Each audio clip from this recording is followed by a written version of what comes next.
I'm Tameraa Madan Kumar, and I'm a 12-year-old volunteer for the VT Seva program. So I originally got the offer to make a birdhouse for from VT Seva. I've always loved wildlife, so I wanted to make the birdhouse immediately.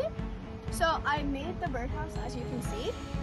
So originally I was discouraged to find out that only one bird would come. So one day I went to check if all the bird feed ran out, and instead I found eggs inside. I was immediately in joy to find out, and after a few days the chicks hatched, and I named them Edward after education, Edna after environment, Draco after disaster relief, and Cassia after cancer awareness.